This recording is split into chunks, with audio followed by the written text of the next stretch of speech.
Hi everyone, Simon here. Before we get started with episode 080, we would like to dedicate this week's episode to Todd Ingraham. Todd was a trailblazer in the WA running world, and someone who, if we were around back then, would appear every week as a weapon of warp. Todd was a weapon across all distances and held state titles in the 1500, 3000, 5000, 10,000, road 5k, 10k, half and full marathons, and suspiciously even the 2000 metre steeplechase. As we cover this week's Wadjemup Rottnest Marathon, where Todd held the course record for almost 2 decades, running a 2:29:24 back in 1998. The winners of this year's marathon were awarded the inaugural Todd Ingraham Perpetual Trophy. Despite all of these achievements, Todd only thought of himself as just a decent runner. Todd loved to race, he loved to win. Todd's superpower was his grit, determination, and out-hurting his competitors. Todd sadly lost his battle to Motor Neuron Disease last week. We never had the privilege to meet Todd, but it is without a doubt that his stories, his mantras, and his legacy will live on in the WA running community.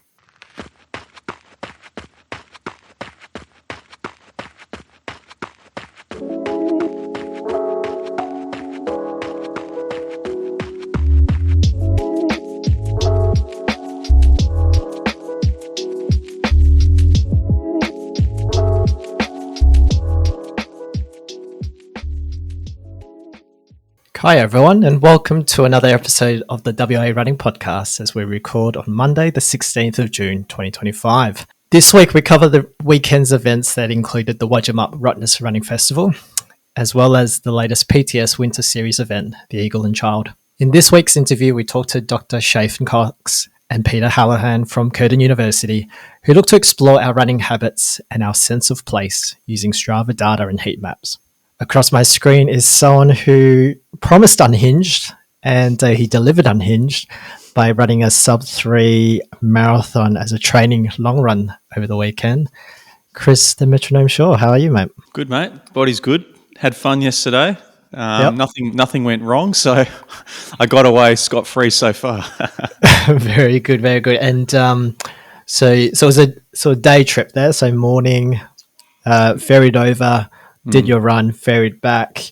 Did you do any tiling in the afternoon? Yeah, I did a good 4 hours of tiling after that. So, beautiful. Yeah, I was fortunate that our friend Zane picked me up from my place on Sunday morning, and he picked me up at 5:10, and we went down to Freo there, and then endured a pretty tumultuous ferry ride for what was 40 minutes of a lot of green faces on the boat. Yeah, I'm sure we'll get through to the race recap a bit later, but good effort, mate. My sub-3 attempt must be a fucking joke to you, mate. Well, mate, I've known for about fucking 6 months you're going to be running closer to 250 than 3 hours, so it was just a matter of time, really. Yeah, so the body feels as good this morning? Yeah, I actually woke up feeling like I wanted to go for a run this morning. But I decided to get back in bed, go for have a nap, have a sleep in. And have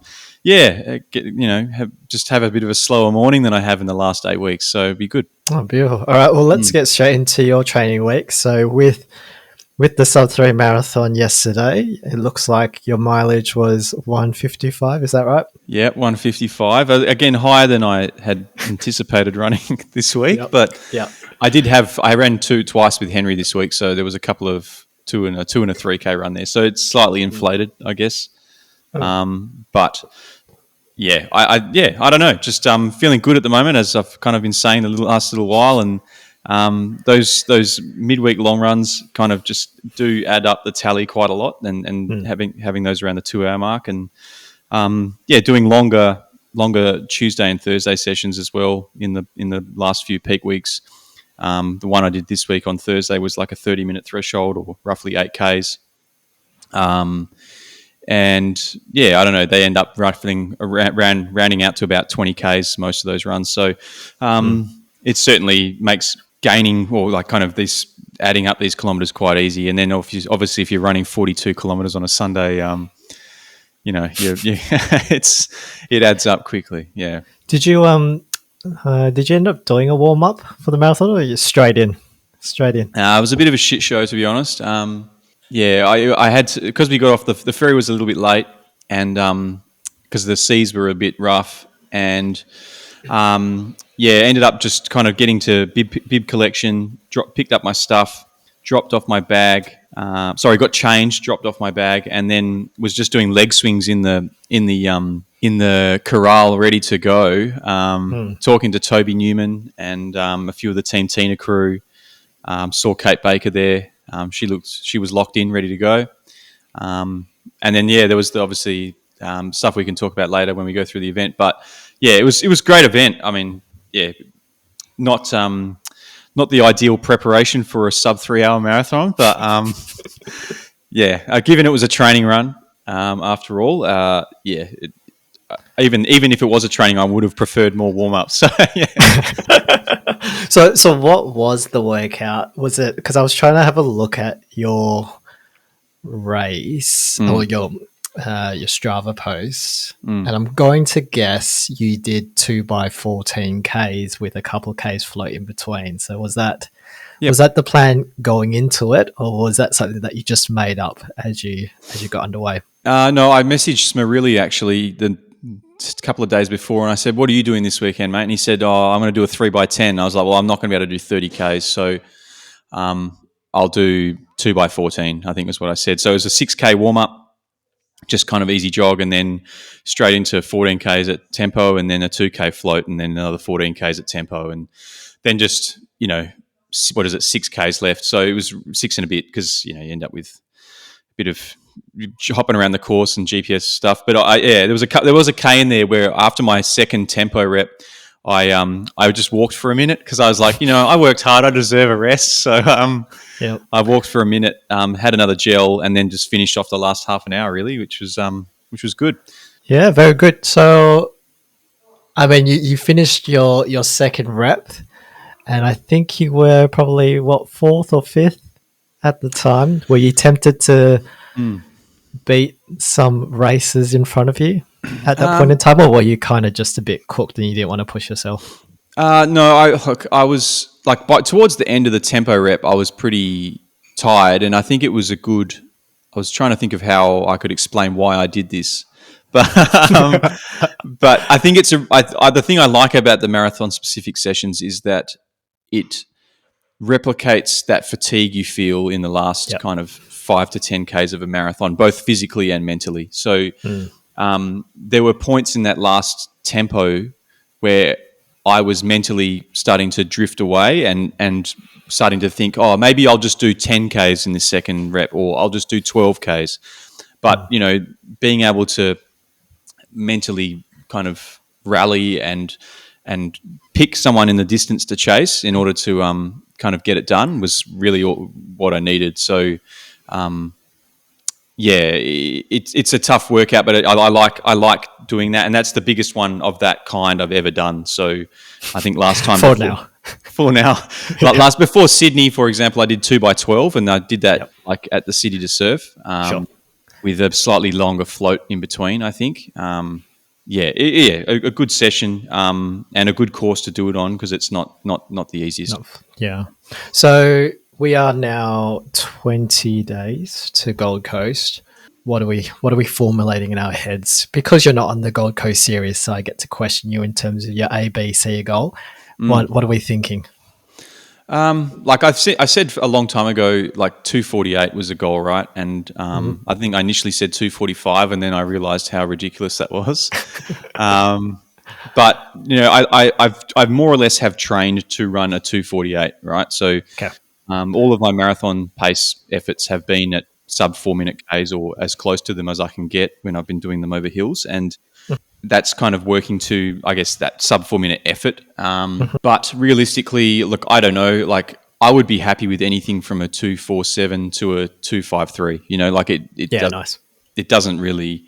I'm going into this, and I've taken a lot of like stock from people that we've interviewed over the last kind of few months, and one of them being Sarah Greenwood, where she was referring to wanting to enjoy her races and get through them, knowing that she'd given a great effort, but at the same time not being too fussed on the precise time, just on the effort that you give on the day. So whether that effort is a 2:47 or it's a 2:53, I'll be happy.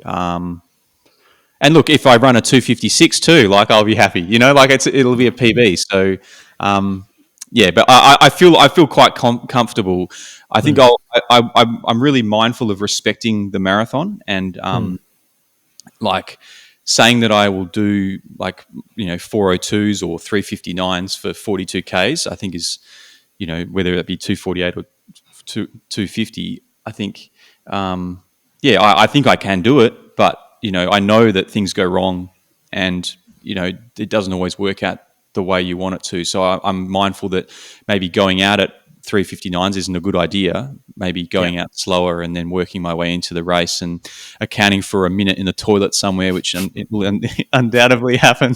And it's a flat race, right? I'm hoping that being a flat race, it will be quick.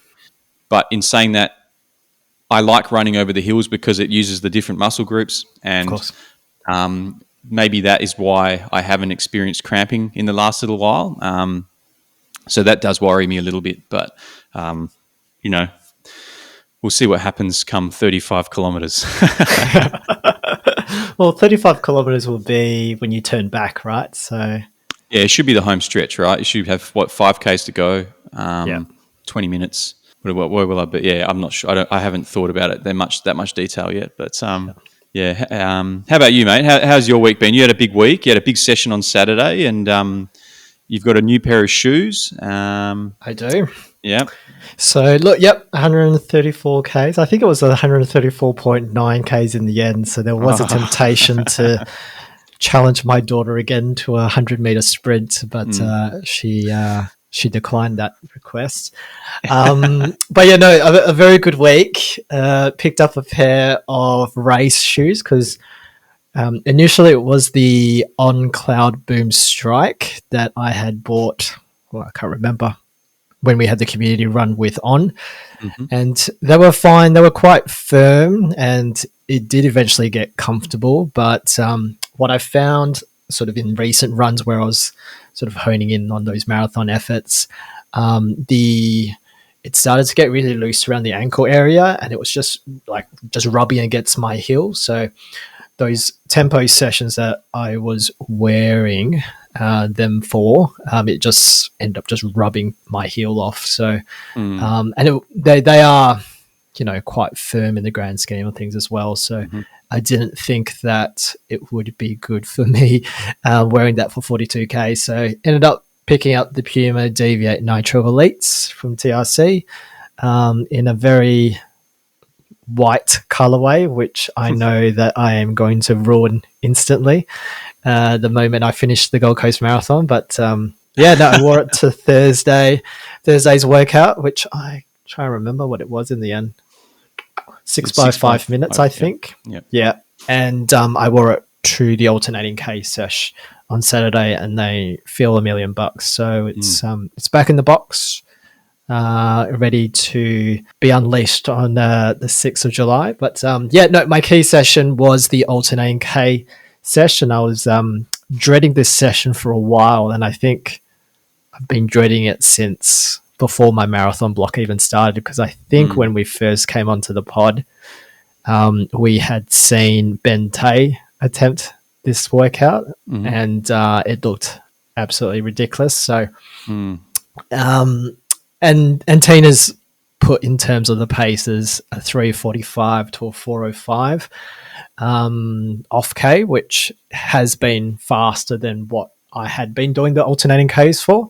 So previously, the last time we did this workout, it was 12 Ks, 1K on at 3:50 and the off K at 4:10. So this one being slightly quicker. And so, we decided to initially,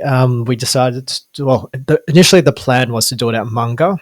And I think, Loz and I were messaging about potentially doing it at 5:30 on Saturday morning. But with the news of Todd this week, we wanted to, come together as a group at Scabs on Saturday. So we decided to do that instead.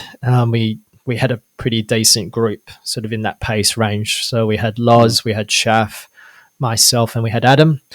going out at 3:45s and 4:05s, and we kind of spurred each other on a little bit. So it ended up being a really good session for us.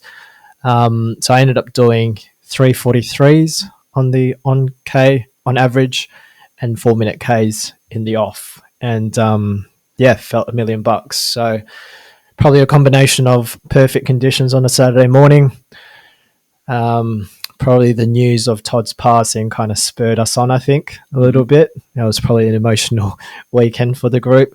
And I think if I reflect on the last couple of weeks, there's been a lot of self-talk when things get uncomfortable. And I think it's slowly starting to pay off. So just looking at the off Ks, I think I started at 4:05 bang on, but I ended up running like 3:58s, 3:57s, Nice. 3:57s to finish off. So looking pretty strong, I think. I'm very confident now heading into Gold Coast. So I think now it's probably just tapering off a little bit. I think this week's still a decent week, albeit I think the long run and the midweek long will be much shorter.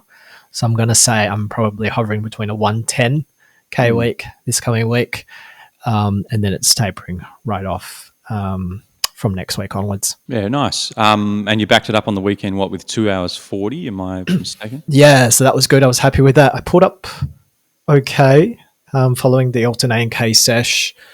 I think I woke up with it pouring outside. So there was a bit of self-talk in terms of trying to get out there and running 2 hours 40, but managed to get out there and felt pretty comfortable. And I think there was probably some doubt still in terms of how I would go running on fatigued legs. So randomly, the last K, I end up running a 3:58 on the 31st K just to make sure I can run that fast with fatigued legs, and felt good. So nice. I think I will say that I will no longer be a sandbagger, and I think I'm very confident leading into Gold Coast. Yeah, and what does confidence mean, though? You're not really... I am thinking sub 255 at this stage. The number I'm not too sure just yet. I think seeing some of the times over the weekend, it probably motivates me to run 253 or 252 on a good day. But I also did a sweat test with Gabby this afternoon, and some of the preliminary results indicate that I might need to consume a shit ton of fluid. So that makes me worried slightly, but we'll see what the full results show. Yeah, it sounds like you might be carrying 3 liters of water with you on this race. So if you didn't have sandbags, you've got water instead. Yeah, I'm a wet boy, it turns out. So we'll see if I'm a salty boy as well. But we'll have Gabby on next week, I guess, just to to show everyone what my results are and what that means for the marathon. But that aside, I'm very confident leading into it. So it's probably just more honing in on game plan. Thankfully, Shaf will run with me at Gold Coast. But what the exact plan is, we're probably just tossing up some ideas at the moment. Yeah, cool. Well, I mean, depending on what that plan might be, we might all end up running together at the start there, mate. Or you guys might be pacing me by the sounds of it. Possibly, we'll see. Which I'll happily take. Done. All right, let's get into results. We'll start with the PTS event, the Eagle and Child. That was down at John Forrest National Park. And did you want to cover some of those results, mate? Yeah, so we've had the classic Johnny Walker Green, Blue and Black series. We've got the green, which is 5.5 kilometres with 110 metres of elevation. Tristan Collin took out the men's race in 29:02 and Sinead Maloney took out the women's race in 31:18.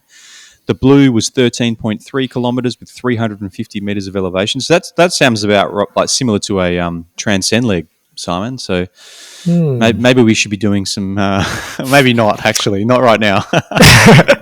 I'm just having a look into the future. Don't we have No, the next PTS event's on the 6th of July as well. Yeah, no, we won't be here, unfortunately. But No, no, in the men's, we had our mate Dane Sproxton take out that in 56.16 and beat some pretty accomplished athletes too.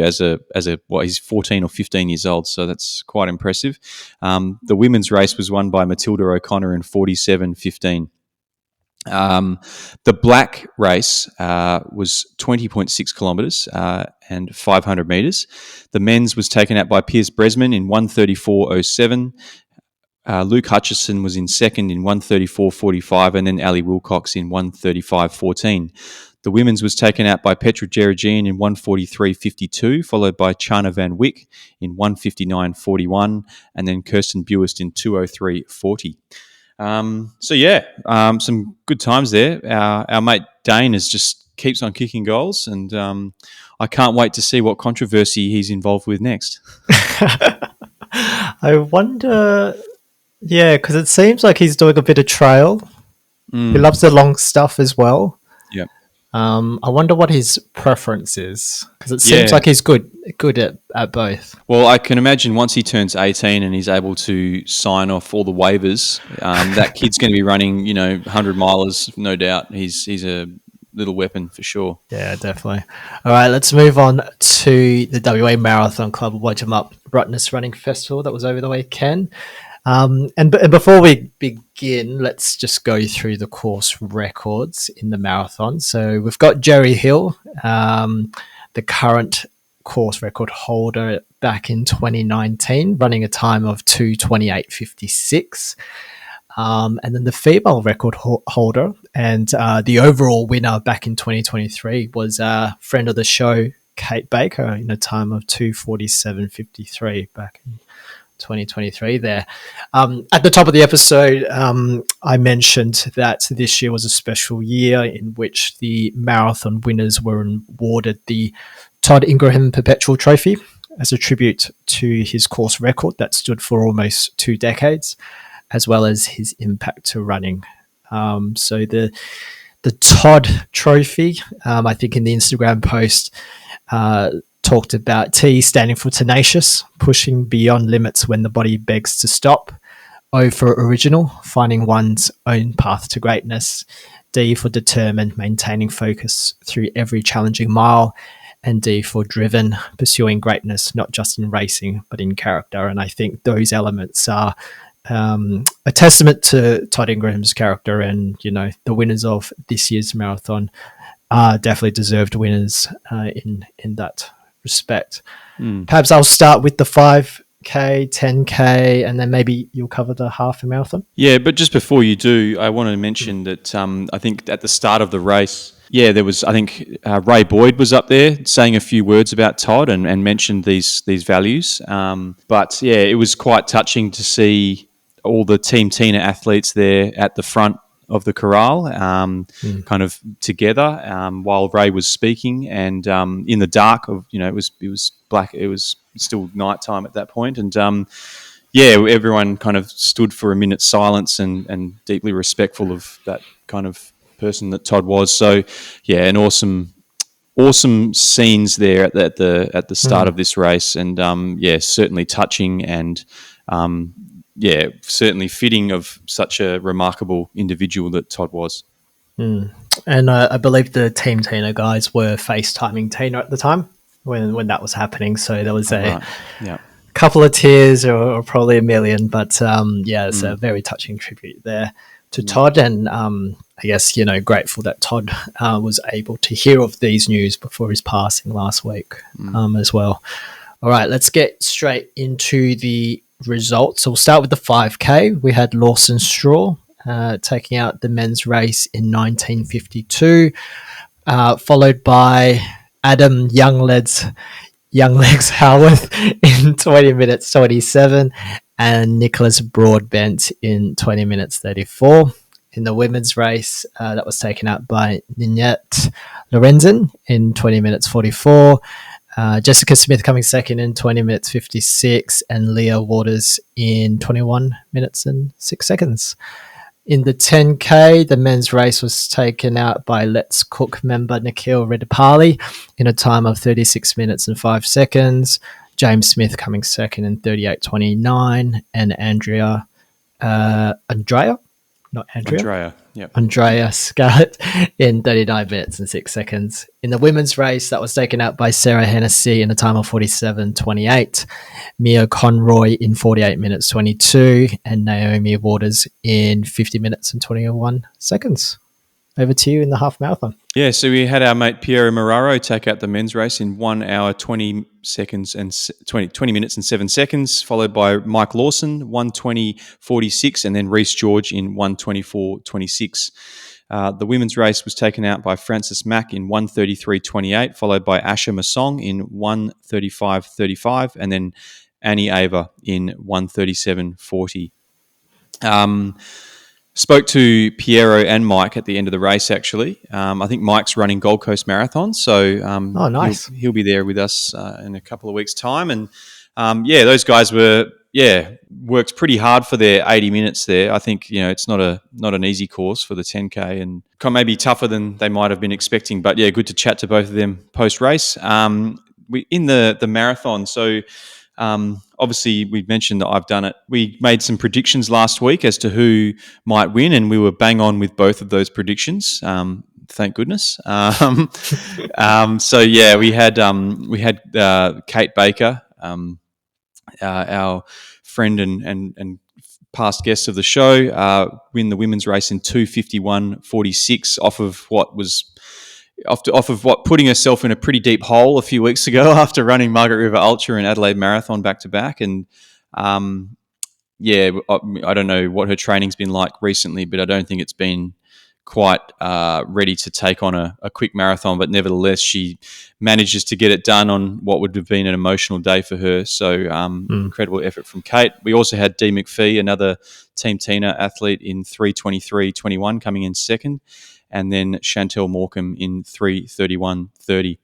That's Kate's fourth win and 3 in a row, which is incredible to be able to do it that many times on a really tough course. We had our tip Max Davidson take out the men's race in 2:38:16. He looked very comfortable throughout the entirety of the race where I saw him. He was running solo from the start, basically. And he managed to put himself in the medical tent toward the end of the race. I think, he'd kind of broken himself a little bit toward the back end, but incredible effort. He ran 2:38, which is exactly what I think Matt Maguire had said he would run. So to be able to do that, is amazing. I did notice that Max was wearing an inaugural Rottnest Marathon bib on his back, and I haven't been able to get in touch with him to find out exactly what all that's about, but I hope that we might be able to get him on the show in the next few weeks and maybe dive into that, but also into some of his backstory, because his progression from running a 3:18 at last year's Rottnest Marathon to a 2:48 at Perth Running Festival and now a 2:38 is a wild progression in 12 months to run a 40 minutes quicker. So, congratulations, Max. We had Ben Leeson coming in second in 2:45:16, and then Hugh Williams in 2:46:26. So, pretty quick. Yeah. I mean, I didn't know. I hadn't met or heard of Ben or Hugh before, so their names didn't stand out to me on the list. I'm not sure if you know them, Simon, but obviously they were running more or less. When I saw them, they were like within not arm's reach, but within cooey of each other most of that race. So that was good. We might go through some of the other people in the race later on in the Weapons of Warp, I suggest. But no, there was a few interesting things I saw out on course on Sunday. Well, kudos to Dee McPhee, who I don't know if it was you or whether it was Zane that told me that she was part of the ferry ride over in the morning, and it looked like she had a bit of fun on the ferry, and then to pull off a 3:23, an emotional day for Team Tina. That's pretty remarkable for Dee there. So congrats, Dee. But it was great to see a huge contingent of Team Tina guys sort of make a spontaneous trip over to do Rotto, and I think knowing what the day is and the significance of the Rotto Running Festival, I think it's going to be our own double run club event where double can have Bosso Bay Run, but I think Team Tina's got the Rotto Running Festival down pat for next year. So I think we're going to book the island, and it's going to be the Team Tina takeover for years to come.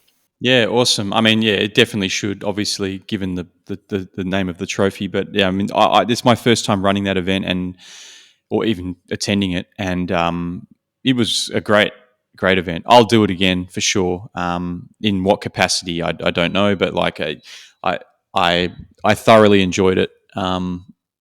And yeah, it would be great to have accommodation there, because you can imagine you'd be able to enjoy it a little bit more in the afternoon once you've wrapped up your run and you get to go back to the hotel and have a couple of frothies and maybe enjoy it a little more. But we ended up having, I think it was Kev and I and Zane and I think it was David. We all had beers on the ferry back over, so that was nice. Oh, okay. That seems very dangerous of you. Yeah, it was my first beer in 4 months, so I was very grateful for Kev for buying it for me, but I didn't want any more than one. Okay, good to know. Good to know. All right, let's move on to our interview, Chris.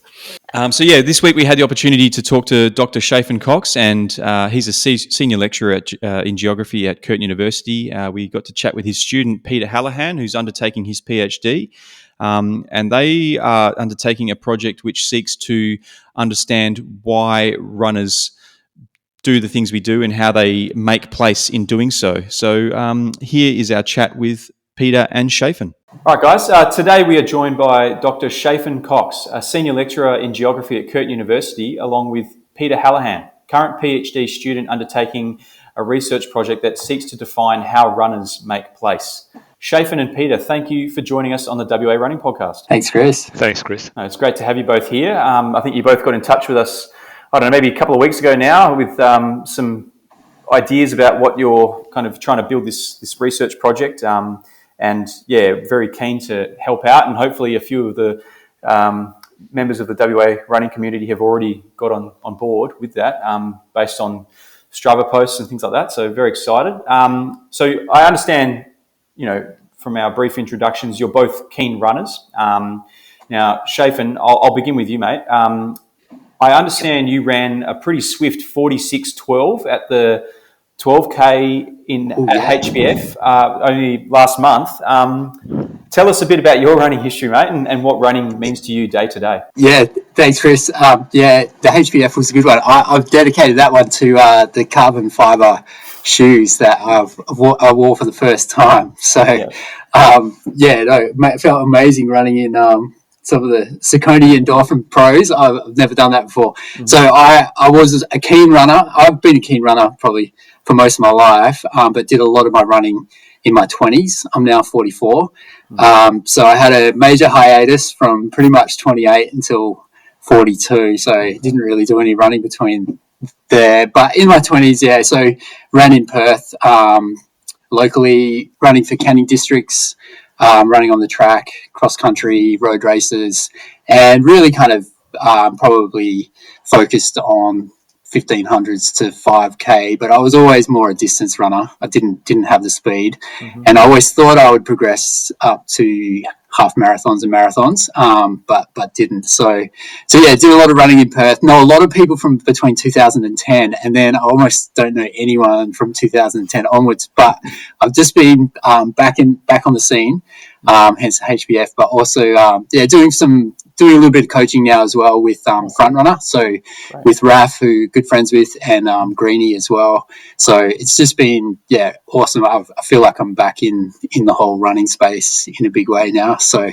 very good. I mean, how was it wearing those Endorphin Pros, like the carbon shoes for the first time? It's pretty eye opening, right? It is, and I broke the rule of not doing anything new on for race day, and I just went for it because it doesn't matter when you're 44. But I ran the bridges a few, or whatever it was, 6 weeks before or something, and that's probably my first real kind of hit out in forever, and struggled through sort of in 39 minutes 30 seconds, so I dipped under 40, and I was kind of happy with that. My PB is 31:30, so it's a long way from what I'd run, but still, like, I was pretty happy to dip under 40, but it felt like a bit of a grind. And then HBF, I was thinking, if I can dip under 48, I'll be happy to kind of hold that. And really, it was really only the shoe change, I think. I mean, I'd put together a few more weeks of running, but I actually just felt like I had my stride back, like I could actually stride out. And I was passing a few people that had beaten me at the bridges, and I thought I could be in trouble here. But coming out of the tunnel and you feel that fresh blast of cool air kind of kept me going. And so I was a little bit surprised by that one, and hopefully keep ticking away. But I have to say, I wish I had those shoes when I was in my 20s. Yeah, I mean, it's kind of, difficult to comprehend what might have been possible, back in those days if that technology was there. But no, that's awesome, mate. It's great to hear you're back into running, and it sounds like you've got some kind of friends in high places, I guess. So good to be working with the guys at Front Runner. Because it's obviously a very good crew there. Are you being coached at the moment, Shaphan? Or? No, so I'm probably doing a little bit of coaching myself. So with Front Runner, I was mainly doing the track stars, the young kids and that, but also been helping out Greenie with the middle distance. So just kind of learning the ropes a little bit there. In terms of my running, I'm just kind of piecing it together in my head. But I've dovetailed to the Maffetone method. The old man maybe approach in a way, because my mates wrote me into the Margaret River Ultra about 2 years ago. Sammy Burke, who you've had on the show before too, he wrote me in, and my mate Simon Wheeler. I would say a few false starts where I thought I could do some speed sessions and tempo sessions, but the hips didn't like it. And so I've just settled into this Maffetone method, which, if anyone's listening, I think it's 180 minus your age in terms of heartbeat. And if you keep under that, you can hopefully stay injury free. So I'm giving it a go. Yeah, wow. So that's kind of like similar to this low heart rate. It's low heart rate training, effectively, right? It's sort of zone 2, yeah. Yeah. So are you doing sessions, or are you kind of doing all of your running at that kind of low heart rate? Yeah, I was trying to do a few sessions like a kind of mono, and had done a few on the track, but it just seemed to not recover. So I'm actually not doing any sessions, and I'm sort of working on the premise of frequency trumps volume trumps intensity, and my aim is to be running 6 days a week, and I've started pretty much at 5K. I'm just pretty much running 5K a day, and then a longer run.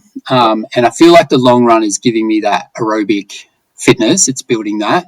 And then just the continuity of, I've probably put together maybe 4 months now where I feel like I'm just kind of piecing it together. So for me, it's 136 beats a minute for that Maffetone method. And pretty much 5 days a week, I'll be trying to stay under that, and then I'll let it go a little bit in the long run. And I just feel like, it's recovering. So,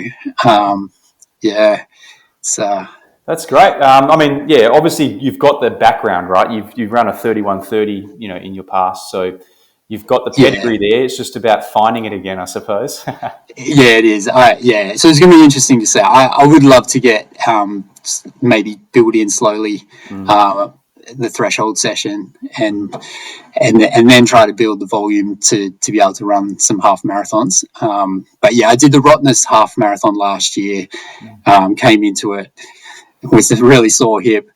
Got 10Ks in. I love the laps at Rotto, that you do laps, and I was for all intents and purposes, going to pull out because my hip was really sore. Yep. And then the band was playing, and the kind of, the atmosphere as you come around for that lap. And I think for the marathon, you're doing 4 laps. But so I went out again, and I walked probably the last 5K in the pouring rain. So it's Anyway, I think there's something to the Maffetone method. I reckon it's pretty cool. A lot of YouTube kind of YouTubers are into it. Midlife Runner, he's a good one. And anyway, but in terms of what I'm doing at Front Runner, I'm definitely trying to learn a little bit more around the coaching of kind of high performance coaching and stuff like that. Definitely not the Maffetone method there. Yeah, sure. Yeah, well, it'd be interesting to see if Front Runner ever adopted it, but there might be separate group. Yeah, exactly. No, that's awesome, Shaphan. Great to hear, mate. Peter, how about you, mate? So, I don't have you on. I've just found you on Strava the other day, but I don't know too much about you, so you might want to elaborate and the listeners. All right, you won't find too much current activity on Strava. So, I'm an older runner now. In fact, to be honest with you, I don't run too much anymore. I'm sort of, in my late-ish 60s now. So, I had a long running career, and I've sort of feel as though I've probably done that. Yeah. When I think back over my years of running, I sort of have come to the conclusion, my running story is really tied up with running in Australia over the last few decades, right? So I first started running very casually in the late 70s. I just did it. I was, late teens probably. Ran back and forth a bit. It was very unstructured, but something I just enjoyed. I joined my first running club in 1981 in North Queensland in the tropics. There was no structure to any of that. We would race every Saturday morning, various lengths. I never trained to a program. We'd just go out always around the evenings then, a few evenings a week, and go for a run. And it was very seasonal. We lived in hot climate, and through the summertime it would all drop away, and then it was sort of come to cooler weather, we'd have to pick up from scratch again and get going again. But I just sort of enjoyed it. I'd go out and do my thing. Through the mid and late 80s, we were living in the UK for a few years, and once again, it was just seasonal. I'd run through the summertime, wouldn't run in the colder weather. But ran my first marathon there in the late half marathon there in the late 80s. And that was really just by chance. Where I was working, some bloke came around and sort of saying, "Hey, will you sponsor me to run a half marathon?" And I said, No, I'm not going to do that. I'm going to go and run it myself. Yeah. He said, "Yeah, you Aussie git." They all say that. Nobody ever comes. So I went and ran a thing, and I really enjoyed that. I hadn't no structural training, no idea what I was doing. I just got out and ran it. And then I was a bit like Shaphan. I'd sort of run through on and off through my 20s. By this stage, I was getting into my late 20s. We came back to Australia, started a family. I started a business, and like Shaphan, dropped the whole of my 30s. There was a decade there where I didn't run. But I've got to say, and I've said this for a very long time, and I hold it to be true, that I always thought of myself as a runner. It's just that I hadn't been for a run today, right? Sure. But that today extended out over several years. But as I sort of came through my late 30s, based on that half marathon I'd run in Sevenoaks, I sort of worked out that I probably had a chance of running a sub 3 hour marathon. And so as I approached into my 40th birthday, I thought, I really need to get this done, otherwise it's not going to happen, right? Yeah. So we'd come to Brisbane for the first time in the late 80s, and so I started running casually around, and I sort of built it up a bit. And then I met a few people who were training with Pat Carroll, and they convinced me that I should come along and start sort of having a bit of a run with him, and it was just an absolute revelation for me. So for the first time ever, I was doing speed work. I had a structured program. I was mixing with guys who were very aspirational about the performance of their running. There was a lot of talk about racing. That's really what it was all about. Although I've got to say, Pat built a very inclusive group. At the height of it, we were getting 130 runners or something to a Tuesday morning rep session. And he was very generous with everybody across a broad range of capacities and ambitions. But certainly I was mixing with guys, we just wanted to race and race hard and race long. So I ran my first marathon on the Gold Coast in the early 2000s. And for the next 20 years then, really, I that's what I did. I ran to race. Apart from the fact that I sort of got into interval training and those other things, I also started to run year round, and that was fantastic sort of start as well. Sort of kept me going. Yeah. And as we sort of came through my later 40s, I was still going hard, but I sort of came to realise that these short, sharp reps that were sort of typical of what we were doing a couple of times a week probably wasn't suiting me so much anymore. And so I took up, started to get into the Fitzinger and Douglas model, which I'm sure you've been seeing. I found those long lactate threshold run sessions suited me much better as sort of an aging runner, so I didn't have to sort of ease off 10 or 15 seconds a K but just go longer and harder, and I found it really, really suited me. And surprisingly, right up into my early 50s, I continued to pull my marathon times down. Wow. And so I ran my best marathon as a 52-year-old. I ran 2:48 on the Gold Coast. And I was probably more competitive through half marathon distance. I ran a lot of them. It was a distance that I loved because I always sensed you could race it, right? Running marathons was all about just managing your body and your ability over an extended period of time. But with a half, you could sort of look around you at 19K and sort of see who was there and who wasn't, and see who was prepared to hurt the most. Right? Yeah. So I sort of became increasingly competitive as sort of an age group runner as I came through my 50s, because that was really sort of Stephen Bradbury model of sort of just last man standing, really. But I could go down the Gold Coast and win my age division in the half, back-to-back years and that sort of stuff. Yeah, wow. As I came into my late 50s, I had a bold ambition to run a sub 3-hour marathon as a 60-year-old. I went to Christchurch in New Zealand in the week of my 59th birthday and ran 2:55, and I thought, I've got this. It's easy. I'll just wrap this up. I've got a couple of minutes still to go. But it never happened. I had a little accident, broke a bone in my ankle, and then COVID came, and I just found I could never was able to get the volume and the pounding back through my body, and so sort of eased off back from there. But I had some fantastic experiences. I ran some of the big international marathons. I raced all around Australia, halves and fulls. Gold Coast, Sydney, Melbourne, Adelaide, halves in Townsville and Toowoomba. Just went everywhere. But through all that, it was the day-to-day running and the friendships I formed and the tribe that gathered around me, which really kept me in there, when I look back, and that sort of has led us into this work that we're doing now around this research and so on. Yeah, wow. I mean, to be honest, guys, I didn't expect to hear quite the stories that you've given me. So it's absolute gold, and I feel privileged to be speaking to both of you, to be honest. But no, Peter, that's incredible running into your late 50s like that. I was thinking I'm, nearly 40, and maybe I'm approaching the point where things are going to slow down, but by the sounds of it, there's still plenty of running ahead of me. It gives us hope.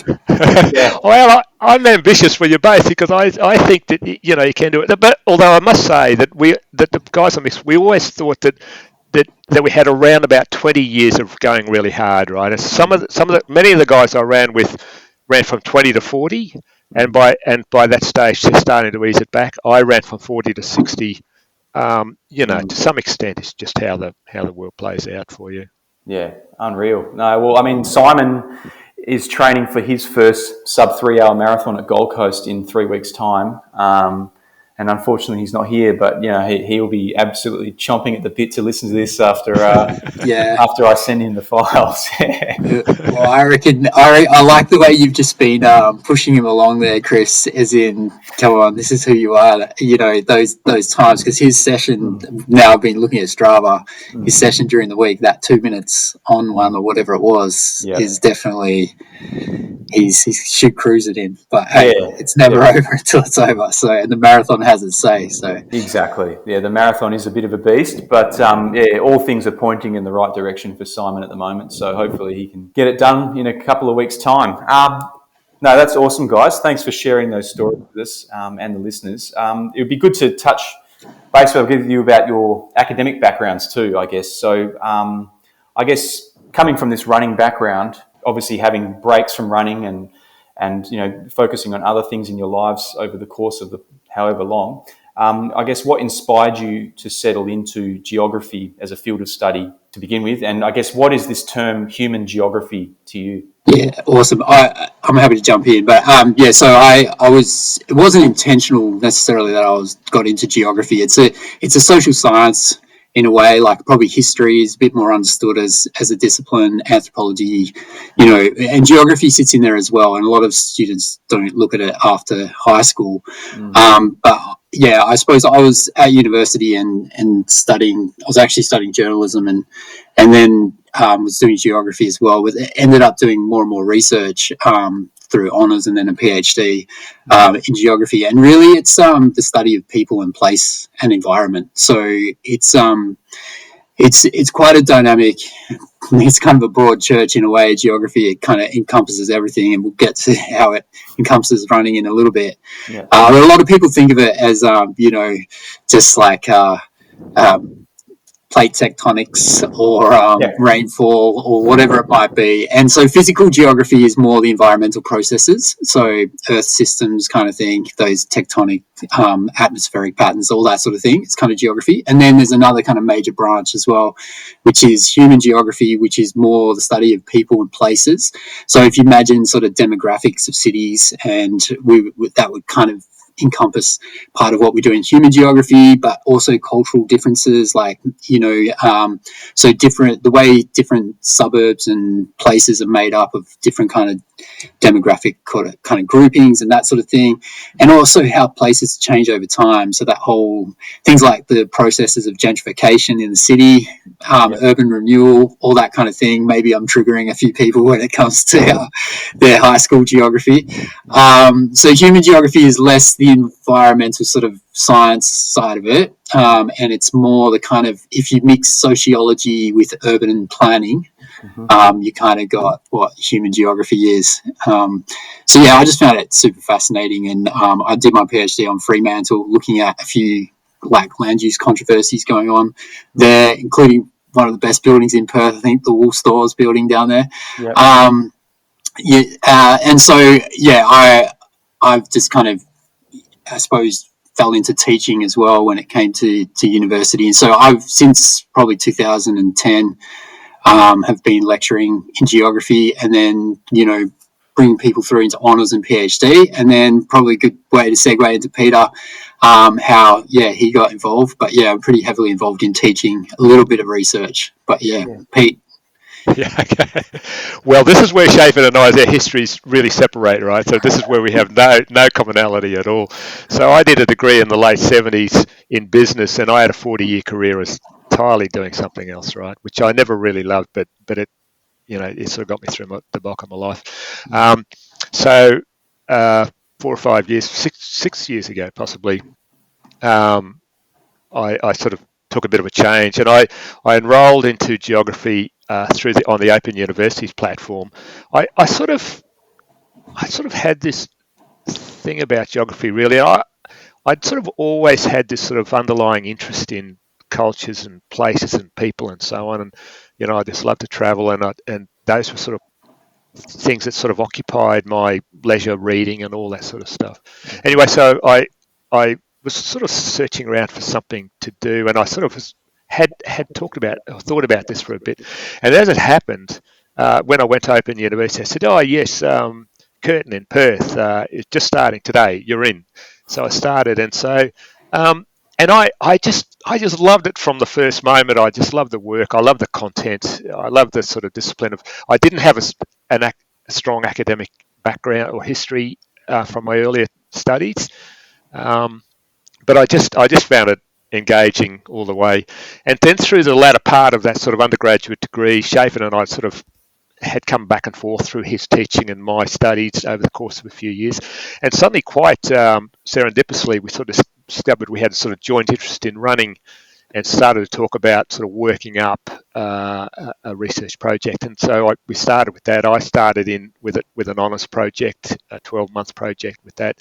And from that, we've sort of continued to expand it into that PhD, but also to expand a sort of more collaborative, rather than being my research project, we're sort of really seeing this as being something we're doing together and engaging with. So yeah, it's been a remarkable experience for me, something I probably hadn't really expected when I set off, but it's just been great.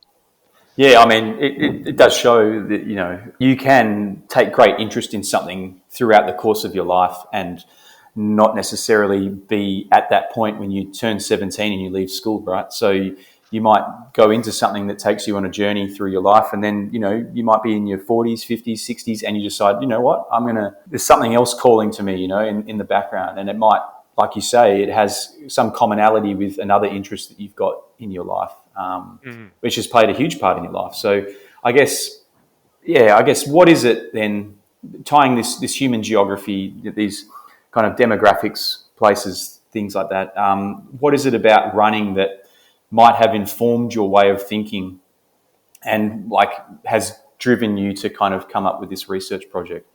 Okay, so thanks, Shaphan. Well, first of all, running is a very spatial undertaking, right? I mean, you know, to run, you know, you need to be out in the open. You need to be. We're covering long distances typically. You know, we're out most days of the week. You know, there's a heavy engagement about where we run, what those places provide to us, what the limitations of those places are, the people that we see there, how it might enhance our running and slow down our running. So that sort of starts out initially. So that's sort of some underlying presence. But then when we started to get into sort of thinking about this process and trying to understand what the current academic view of running was, we came to this sort of conclusion that, to a large extent, not absolutely, but to a large extent, the purposeful reasons to run. So for those people who are running for health reasons, for example, or strictly for performance, which certainly I fell into that category. But the way that the academia has largely theorised that process is to argue that those purposes to run dominate the way in which people engage with their places that they run. Whereas I sort of came to this view when Shaphan and I sort of agreed that it was really, it was in those places that enabled everything else, that daily running, that sort of in and out, fronting up 6 days a week, running the same loops, the same courses, doing the hard work, running easy, running hard. That's where it all really happened, right? That's where we could imagine where else our running could take us. That's where we first would dream about the fact that we might be able to run a marathon, right, or a half marathon, or a 10K. So this idea that really without that every day, without that every day being meaningful and something more than just mere work or some tedious process to get through, which is how it's often presented, but rather something for which we get a great deal of enjoyment from, but also meaning and purpose, and have put structure into our lives and so on. We just saw that lacking across the literature generally, and we're seeking to sort of re-enchant this sort of daily running, to sort of bring it back into sort of focus and say it is important, and it doesn't detract from those performance metrics or the health benefits that we might achieve from this, but it certainly contributes greatly to that whole process. Yeah, interesting. Shaphan, did you have anything to add there? Yeah, I'll say, just kind of building on that and interpreting that too, that as runners, we move the world with our feet. And in geography, we're interested in how places are produced. Rather than thinking as places as somehow pre-given, we actually actively make the places that we exist in. And that's also what we're trying to do here, mobilise a way of understanding place and environment that through running we actually create, and we create the places, even create the memories and all the rest of it. And so I think within the literature on running, so much of it is in the sciences, the harder sciences, a lot around health, biomechanics, and all that kind of thing, all that really good stuff. And we really want to know a lot of that sort of stuff as runners. And so a lot of the literature dovetails into running is about health. And so that's like quite a strong sort of, grouping of the research. And the other big sort of section is around performance and events. And I suppose what Peter's saying there, and what I would agree with, is that only captures a very small amount of what running is about. And so from the perspective we're taking from a kind of more social sciencey sort of approach is really a little bit more about the human kind of aspect of running, and it has a very interesting kind of spatial context to it. So Strava is kind of the emergence of a kind of geographical mapping program. So GIS, Geographical Information Systems, that is now a very specialised course, but once would have been part of geography. That's another thing people probably associate with geography is maps.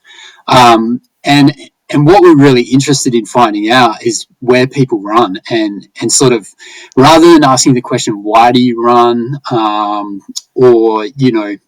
It's almost like whatever gets you out the door is fine. But what we want to know, we're interested in, you're out there running, like where are you running, and how are you kind of, what's happening when you're running? And I think what Peter's sort of saying there as well is that when we look back on our kind of running lives, I suppose, that the events are good.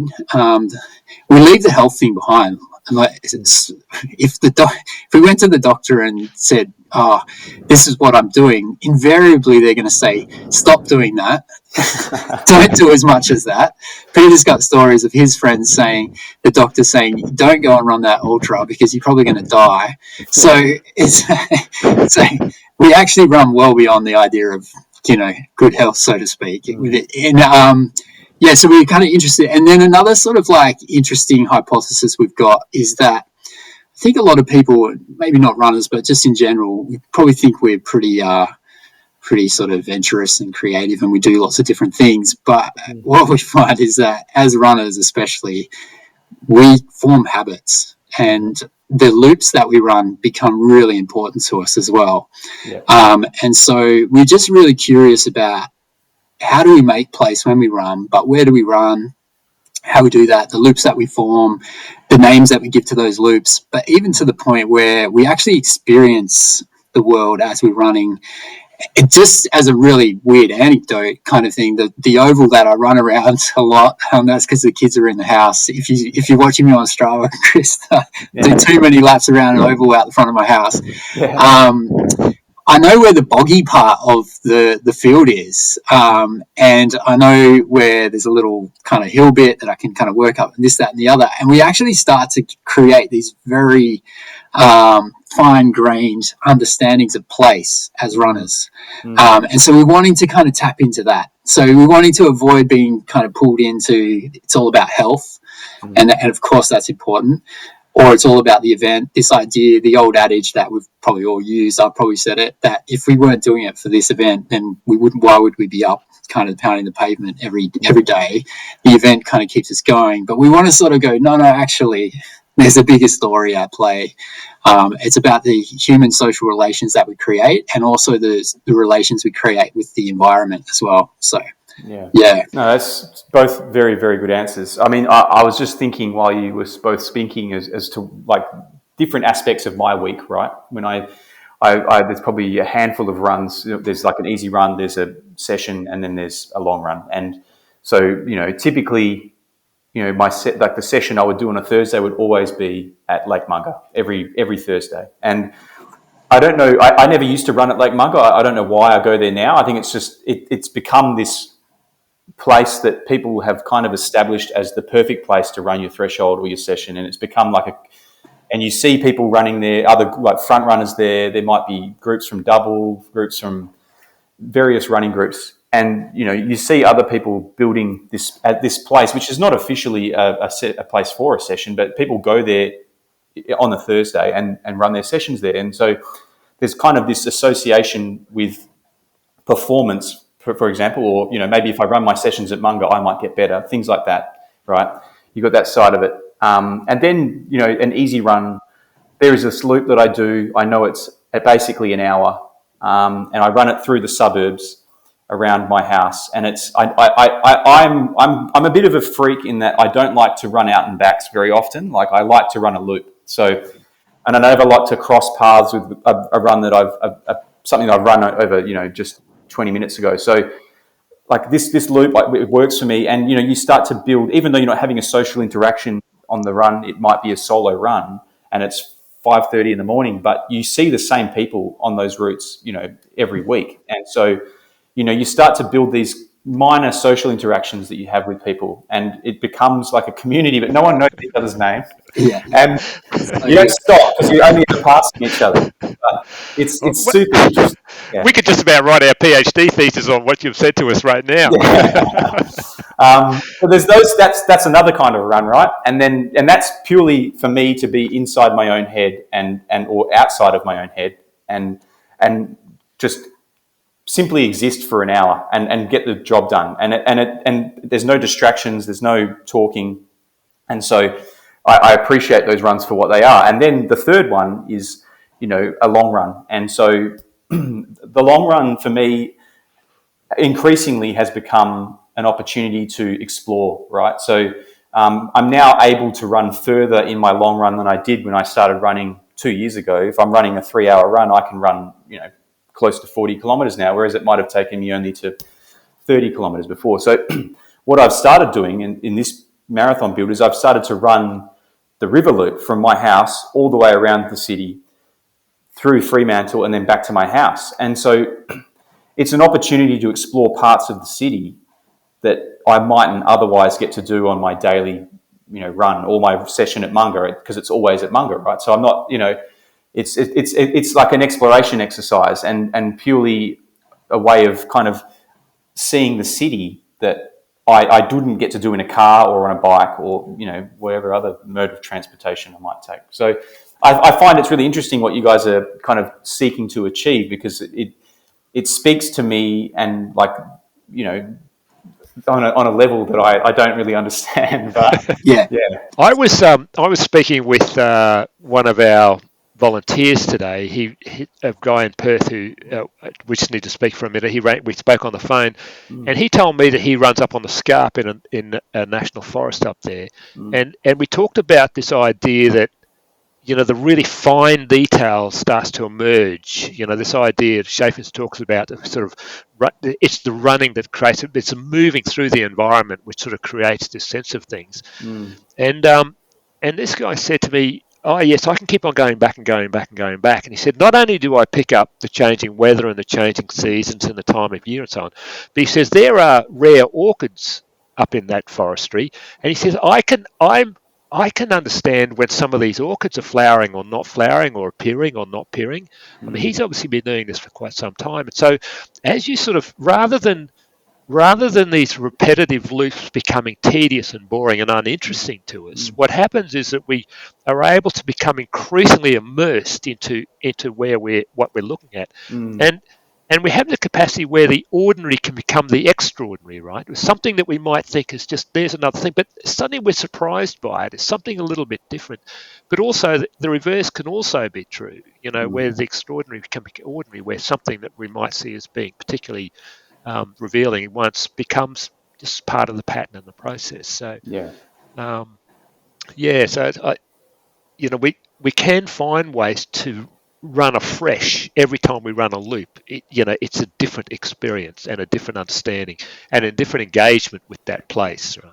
Absolutely, yeah. I mean, you talked about seasonal changes; those kinds of things impact the way we might experience the same loop that we run year round. The social scientists talk about this concept of more than human species, right? So this idea that we're engaging with entities and bodies which are other than people, and that can be flora and fauna, but also can just be the hard places, right? And those aspects of where we go are also continually changing and adapting. And I've run with Shaphan at in Perth, and we've come round the corner and there's a big buck kangaroo standing in the way. Yeah. That, it's a run that I hadn't have done before, but Shaphan had been there many times and knew there were roos around, and it sort of interrupted there was 4 of us and interrupted our run and sort of generated a whole heap of interest. So we can still be surprised every time we go. Definitely. Yeah, there's all sorts of chance confrontations you might, come across.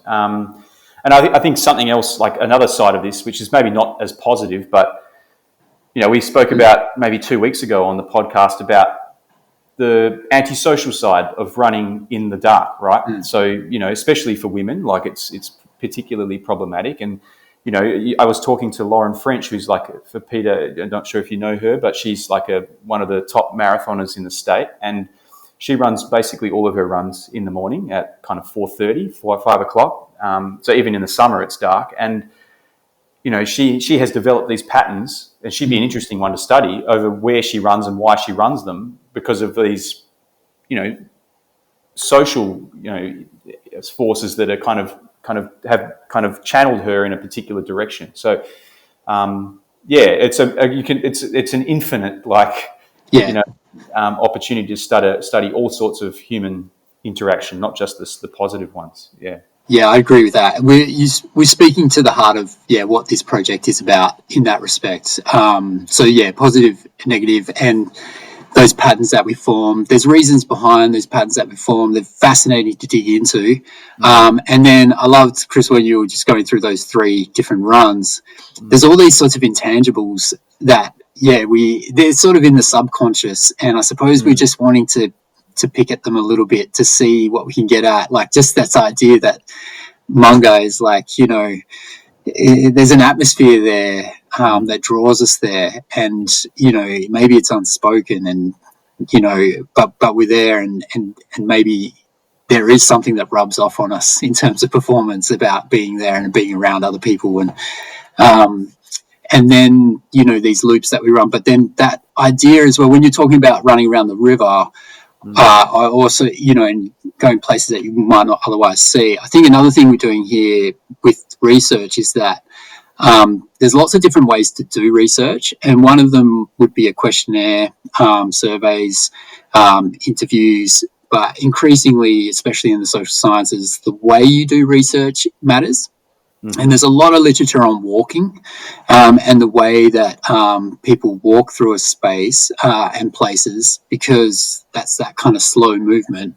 So there's actually a whole body of literature on that, but no one really has not many people have picked up on running as a way of moving through spaces and interpreting things.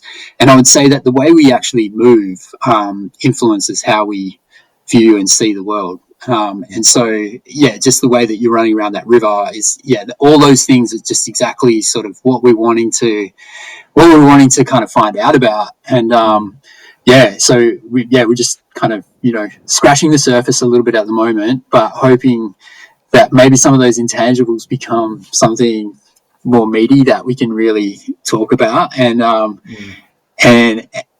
maybe we're just kind of putting our finger on the magic of it all in a way, awesome. I mean, some of them are probably unexplainable until you start to really dig into them and find consistency or patterns as to why people are doing things. Our use of Strava through this is sort of going to be revealing. What we want to do is be able to sort of get a volume of running by individuals and use Strava's heat mapping function. I don't know if you've played with that or played with it. You can do a global heat mapping, and it will brighten or lighten where people are running. And so you could look, and Shaphan and I have done this, and so you can look at Perth and you can see where you can go to those places that you talk about. Lots of people run there. Brisbane's the same. It's along the Brisbane River, around all sorts of places high. But almost every street, every little alleyway, somebody has run down it, right? And somebody is running down it. So, but then if you then draw back and say, well, I want my own heat mapping there, then it can be quite revealing. So, look, when Shaphan and I first looked at this, we looked at Shaphan and said, look, you only run in 4 places, exactly the point that you made. And there's slight variations, and 12Ks becomes 15 or 8, but 4 places to run, despite the fact the whole city is there. And what we want to do then is be able to present that to participants and say, look, this is where you run. We will have a visual understanding of what they're doing. This is where you run the most, and this is where you run only occasionally, and try and draw out then what's actually happening in their running lives and why they might run there. What's supportive? It's like Shaphan running in that oval across the street. It fits with other requirements of his life, right? We're pushing. This takes a lot of time, and we've got to fit it into family lives and work lives and all those other things. And so place is actually providing us with, we're making place in a way which provides a lot of support for what we're able to do and how we're able to go about it. Yeah, I think that was like, Chris, your run that you were talking about, the loop, the 60-minute one. You need to know that it's 60 minutes in some ways because there's other obligations. You can't just go off for a 60-minute run and take whatever turns you want. You need to know where you're going in a way. Yeah, exactly. I mean, you mentioned the heat mapping. I am kind of, I would say I give too much time to mapping out my runs, especially my long runs. I don't like to go into it underprepared because I want to know that A, there's going to be a water source, B, there's going to be a toilet somewhere along the path, and also that it's reasonably safe to run. So I'm a massive kind of fan of that functionality, and it's awesome to see where people are running, but also, like you say, where people are not running. So and as why they're not running there. So sometimes I might organise a trail run with a couple of friends of mine, and we might. Yeah, there's the standard ones that everybody does, but the better ones, I think, are the ones that no one or very few people are doing, and you try to understand why they're not doing. And I've had moments where I've gone down a route that Garmin has told me to go, and I've approached a 20-meter sheer drop, and I'm like, oh well, this is why no one goes this way. This is actually very interesting because not only can we gather what's happening when people run in place, but what happens when people run out of place, right? What happens when I go to Perth and run, which I've just done occasionally? It's a completely different experience to something I've previously had, and Shaphan and I will be running side by side, each of us having an entirely different experience. Yeah. And so I run with Shaphan, and he says, okay, now you just go up here, down there, and you can head back to where you're staying, right? And suddenly I'm hyper alert about where I am, what turn I've got to take, how far away is it? Am I going to suddenly find I'm kilometres into this that I don't want to run, not ready for? So that also can be a very interesting discussion, right, about when people go and run out of place. That's profound as well. So I guess, maybe you guys could share with the listeners how you're going to go about this process. So I think we've got Strava groups, we've got a survey that you've basically set up so that people can kind of put their details in and you can get in contact with them. But what is the process for undertaking the research? How long will it take? And I guess what is the process after the research is done?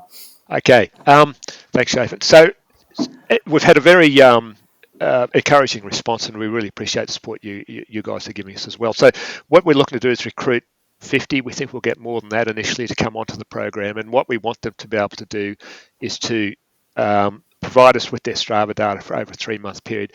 Throughout that time, we're going to, so and as you say, we've set up an initial survey. The first questionnaire, a few questions. We're just really trying to identify people who are appropriate for the program.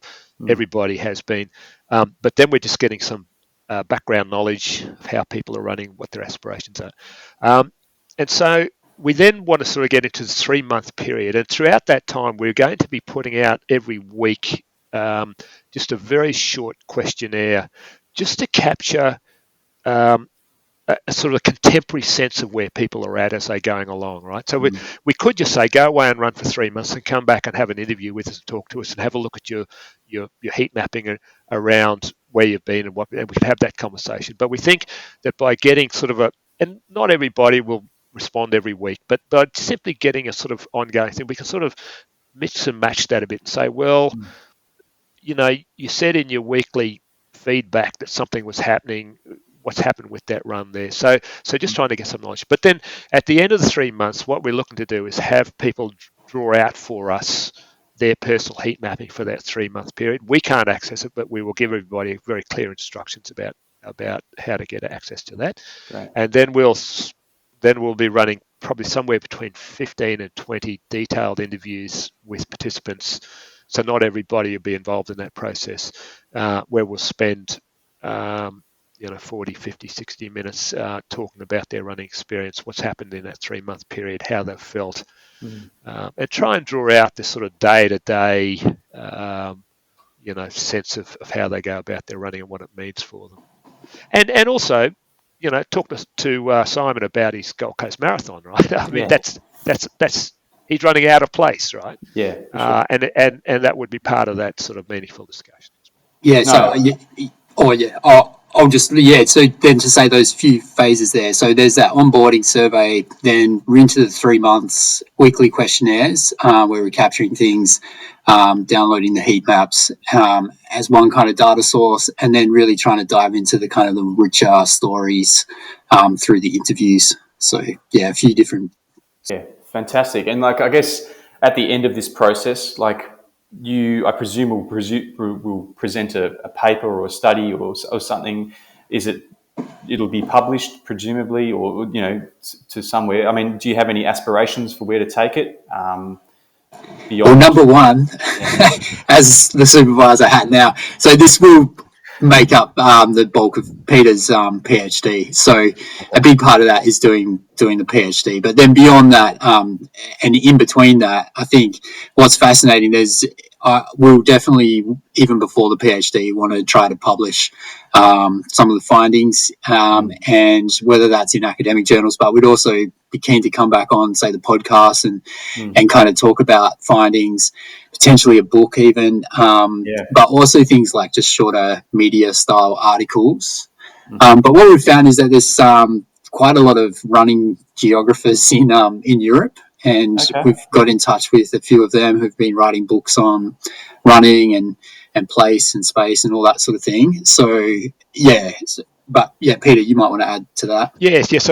So we really feel as though we're starting to sort of step into a bit of an international conversation with this stuff. So I was in London last year. Shaphan and I jointly delivered a paper. He at a conference, at an international conference.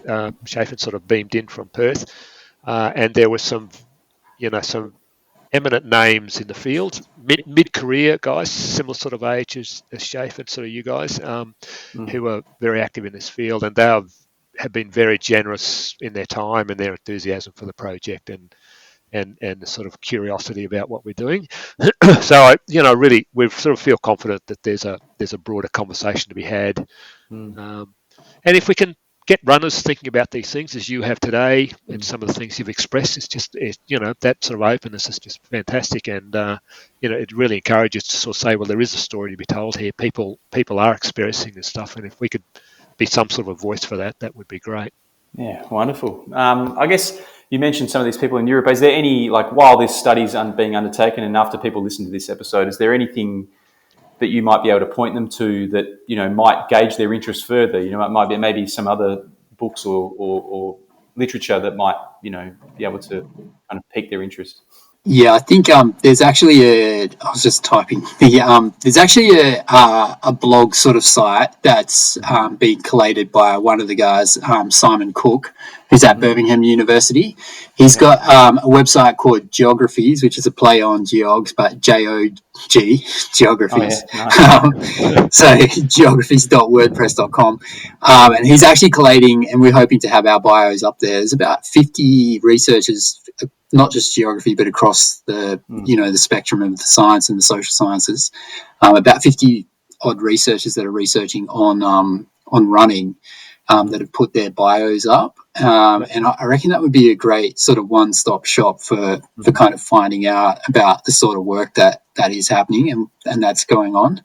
So yeah, I think if you just searched geographies, as in jog, J-O-G, geographies, you'd find Simon Cook's website there. Great. Well, we'll chuck something in the show notes so that people can find that easily when we post stuff on socials and things like that. But sounds very interesting, and it's like an opportunity to read stuff, because runners like to talk about running, they like to read about running.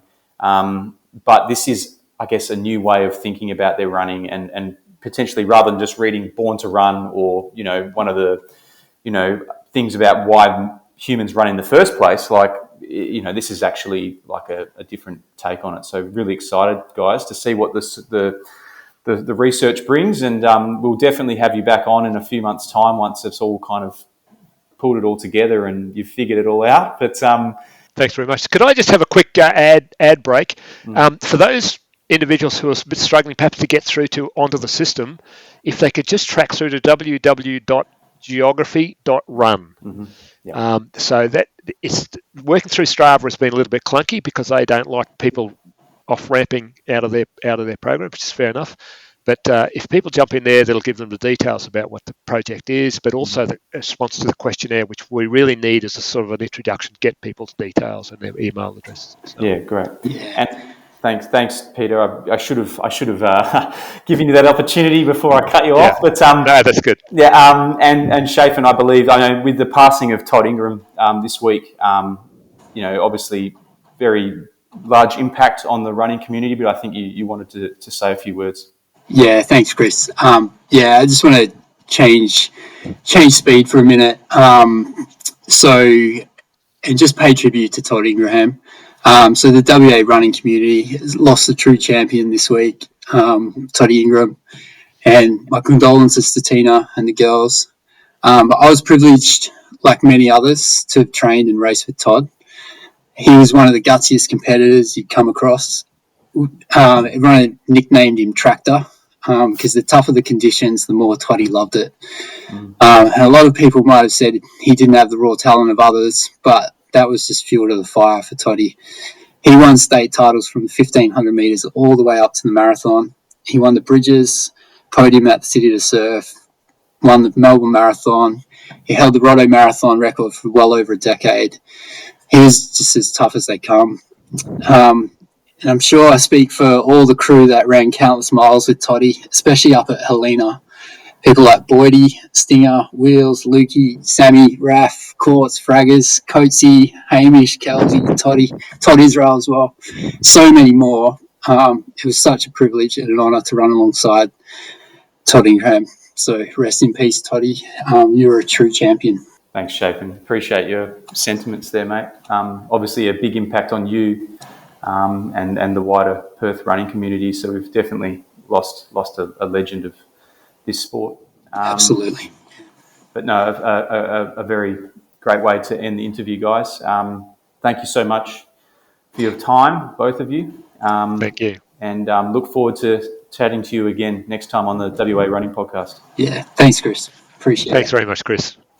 A great chat there I had with them last Friday, Peter and Shaphan.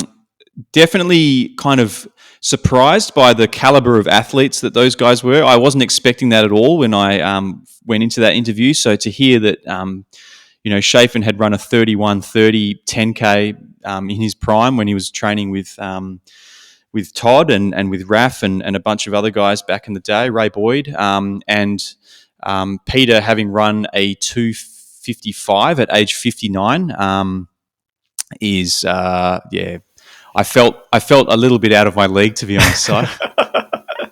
Yeah, I mean, it gives me hope that if I failed in this sub-3 attempt at Gold Coast, I've got many more years to go to still go for sub-3.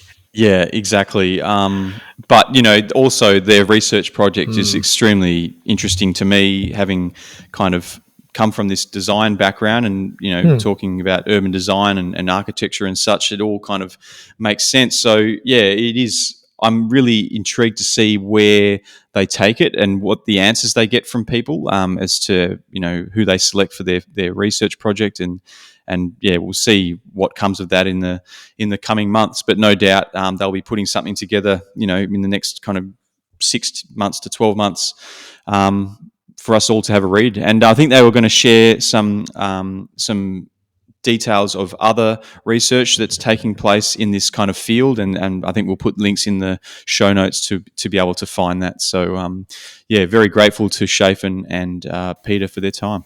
Yeah, and we'll include details on how to take part in their current research as well in the show notes as well. All right, so let's move on to upcoming events. So this weekend, we've got the Cape to Cape Ultra Marathon. It's the weekend of the 21st to 22nd of June. No temptations on doing something unhinged this week, or are we looking to taper a little bit this week? No, I think entries have closed for that one. I might be safe. You never know. Someone might be giving away their entry for free 3 days out. So that's the 50 miler starts at Prevelly, 100 miler starts at Augusta, and it finishes at Bunker Bay. We've also got the Heaven and Hell Running Works Trail Marathon. That's also on this weekend. One of the great trails in WA, according to the guys at Running Works, when we had them on a couple of months back. So we've got distances that include the 6K, 10K, half, and marathon. We've also got the Marathon Club King of the Mountain. That's on the 29th of June 2025 with a 16.1 kilometer race, or 10 miles for those of our friends overseas. We've got here in the notes, hot soup provided post run. Is that do you have good authority that that's provided? That's taken straight from the WAMC event page. So I'm very good. Yeah. Yep. And then on the 6th of July, if you're not doing Gold Coast, you've got the next best thing, or if arguably the better thing, which is the Bibra Lake Running Works Festival, with distances that include the 6K, 12K, half, and marathon. Now, I hear that Bowbridge is training for a sub 3 before going on parental leave. So best of luck, Dan. And then also on the 6th of July, we've got PTS Jolly Jumbuck. So a lot of events over the next couple of weeks that, whatever tickles your fancy as you gear up for big races later on this year. All right, let's move to Warp Admin and a couple of Simon Says. So speaking of Dan, we heard grumblings of a new sponsorship deal for the upcoming Perth Half Marathon, and it came from Dan Bowbridge himself with Akura, which is the place that he works, the major sponsor for the Perth Half Marathon. So just when you thought you couldn't get enough of financial advice on Strava, you've got another option in Akura where Dan works. So looking forward to see what sort of goodies Akura provides as a major sponsor of the Perth Half Marathon. We were talking before we started recording what we reckon some of the goodies would be provided by Akura. Any guesses? Maybe some lessons on how to use Microsoft Excel, I think. Yeah. Maybe use a Warp code, Warp15 for 15% off for your next Excel course by Dan Bowbridge. Yeah. And then I guess the other thing that we've got coming up, this weekend, is our Transcend Community Run on Sunday with 14K and 20K options. I'm trying to remember where we're meeting. Is that Jorgensen Park at Kalamunda? Yeah, that's correct. Yeah. There'll be Brother of Mine Coffee there. They've got a coffee van that they take out that way. So they'll be there providing caffeine and carbs. And it looks like it's going to be cold weather. I think I looked up, it was 6 degrees. It'll be colder up there typically. And it might be a bit wet. So I'd say for anyone intending to come, dress appropriately because, it could get chilly. Yeah. And I mean, perfect Transcend weather, I think. So I need to practice, my mudslide and potential river crossing. So we'll try and avoid a river crossing. But if it does get wet, it might just give me some good practice wading through water. Yeah, I think it's along the Bibbulmun track. So it should be an out and back. I don't think we've got any crossings. I might be mistaken. But unfortunately, like our good friend David Newen said that he would come to this about 3 weeks ago. And then this morning when I told him what the weather was going to be, he just said, "Oh, look, I don't think it's for me." And then decided to justify it by telling us that his immune system is somehow thrown off if he gets up an hour earlier than normal. So, I mean, all bullshit, isn't it? Yeah, it's pretty bloody soft. Yeah. I think we need to prescribe some mindset training for young David. That's okay. Yeah. All right. Let's. Speaking of poor mindsets and suspicious behaviour, let's move on to our weapons of war. Yeah, for sure. I'll start off with the ones I'm going to start off with have actually there's zero mindset issues this week. Most of this is actually pretty strong mindset stuff. So I'm going to talk. First up is going to go George Madeira. He's a local around my way. He runs around Applecross, but he set off for a 24K run last Thursday, but then accidentally ran 32 kilometres at 8:45 a.m., which is presumably pro hours, and he took in the sights of the freeway, went around Kings Park, and then made his way to Dalkeith and back to the city. So it sounds like George is living his best life, presumably in retirement, while the rest of us work to pay off our mortgages thanks to John Penz's advice notes on Strava. So, it's congratulations, George, on another great run. I think he just trained for, was it HBF half marathon? So hoping to see what George has got coming up next in the works. Good. We had Coach Raff joining the Canmyers fan club on Strava, which is, maybe he's on the hunt for a new athlete, but maybe it brought me the idea that maybe you and I should start the Dean Menzies fan club on Strava. We should. I mean, I'm a huge fan. As fellow dads, squeezing it in. You're probably more of a fan than I am because you're basically replicating his training weeks. So maybe we'll start something after this episode. Yeah, maybe Coach Raffer's got to ask me some questions in the next few weeks. We had Tom Zavolinsky for taking out the 2025 Samoa Marathon in a time of... why have I got 3:47 there? I'm sure it was 3:47. Yeah, 3:47. It was 3:47. Yep. He had a police escort, a team car. He had free coconuts at the finish and a hand-carved trophy presented to him by the Prime Minister of Samoa. So, as Tom says, it's all in a day's work. I'd love to know how Tom chose that as his goal race, or if it was a goal race at all. But it sounds like an incredible experience. It was a point-to-point marathon, looking at the Strava map. So, okay. Loved that. All along the coast. So it might have been a little hilly, but I'm sure quite warm. But amazing stuff, Tom. We had Alison Blackburn. She completed the half marathon at Wadjemup on Sunday, despite the risk of GI issues at both ends. So, look, there's not a toilet, and I actually looked this up because I was worried that I would have problems, right? Knowing my history, but there's not a toilet on course. No.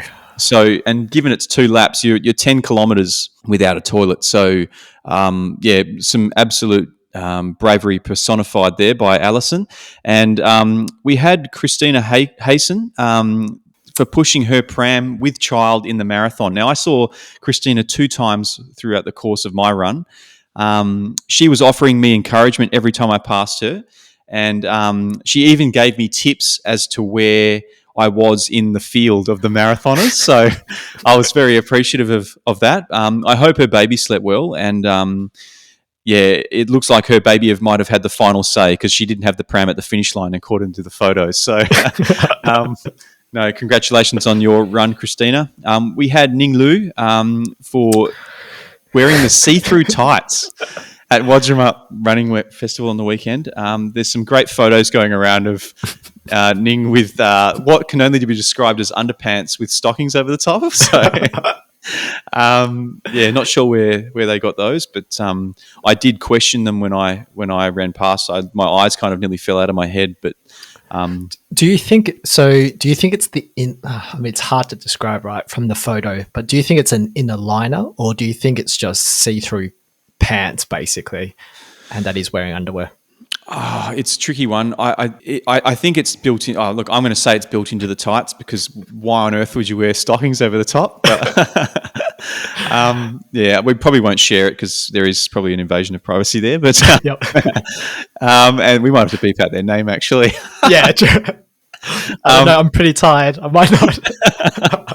And then, look, I'd like to give an appreciation for Jamie Back, aka Kemi Banger, aka Mr. Squiggle, for those daily walk maps that he produces on Strava each day. These kind of little squiggles through the suburbs, which I don't know if you've seen them, Si, but they are incredible. I think Kemi Banger came up on our radar on Australia Day this year when he did the full Australia map. I think Tasmania was missing, but everything else was there. So, thanks for that, Kemi. It's great to see. Si, do you want to sign us off, mate? Yep. So thank you for joining us on a special episode of the WA Running Podcast. You can reach us on Instagram at WA Running Pod. Our email address is warunningpodcast@gmail.com. and our Strava group is Warp. Thank you for joining us for this week, and I guess we'll see you next time on the WA Running Podcast. See you guys. Haven't spotted our mate in a while, have we? Can't afford the ferry ride, I reckon. Or maybe not allowed.